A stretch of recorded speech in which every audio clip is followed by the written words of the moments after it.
There are stories in football that seem simple at first glance, yet, when looked at more closely, hide tensions, difficult decisions, and concerns that ripple through the behind-the-scenes workings of any club.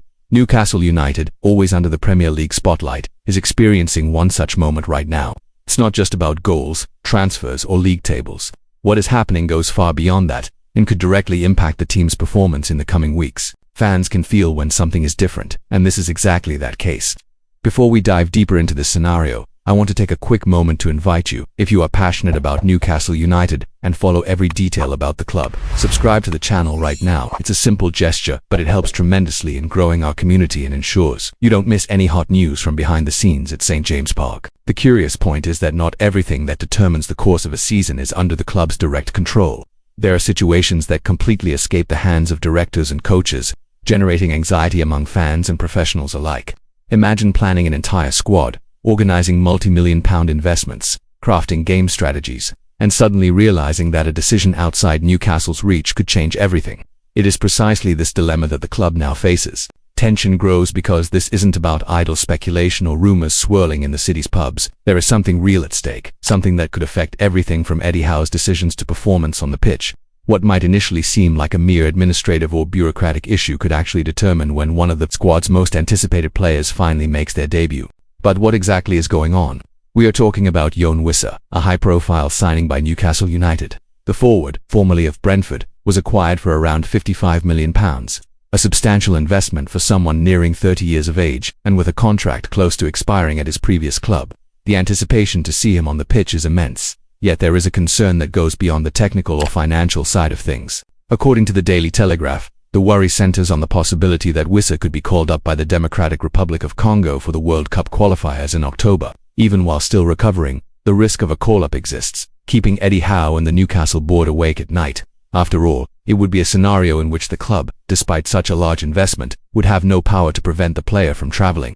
And this is not a minor issue.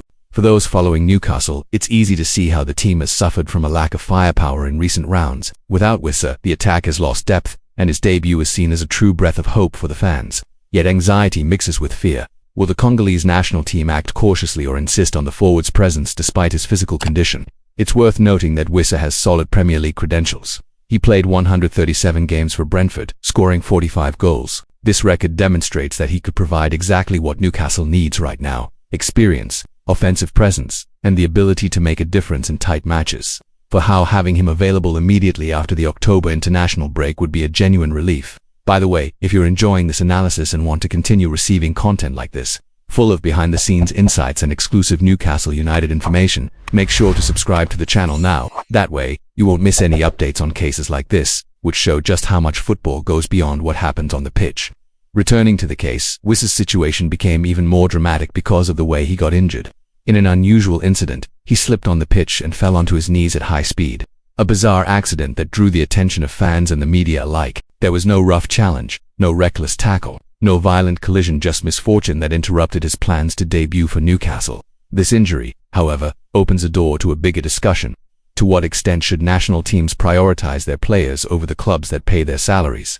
In the case of the Democratic Republic of Congo, there's an added element. The team is close to achieving a historic World Cup qualification, the first since 1974, back when it was known as Zaire. Naturally, this opportunity places pressure on the federation's directors and coaching staff. Howe, however, has a clear view on the matter. In a recent interview following Newcastle's defeat to Barcelona in the Champions League, he stated that he does not believe Wissa will be called up at this time.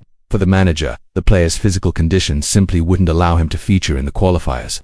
It was a cautious statement, but it does not eliminate the uncertainty. After all, the final decision does not lie with the club, and this is exactly what frustrates supporters on team inside, the sense of helplessness at the prospect of losing the player to international duty, when what is most needed is to see him in black and white on the pitch, creates real anxiety among fans. It's not just impatience, it's fear that a multi-million-pound investment might not deliver results at a crucial moment in the season. This is the big question.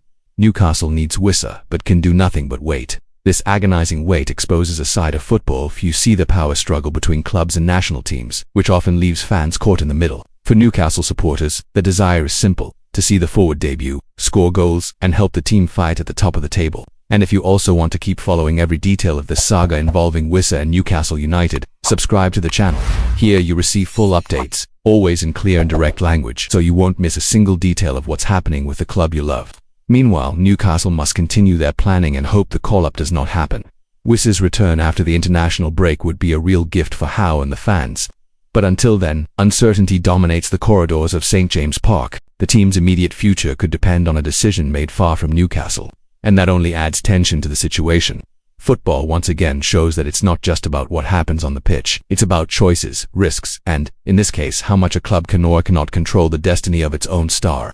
Newcastle's supporters, as always, continue to wait with faith, anticipation, and, above all, passion.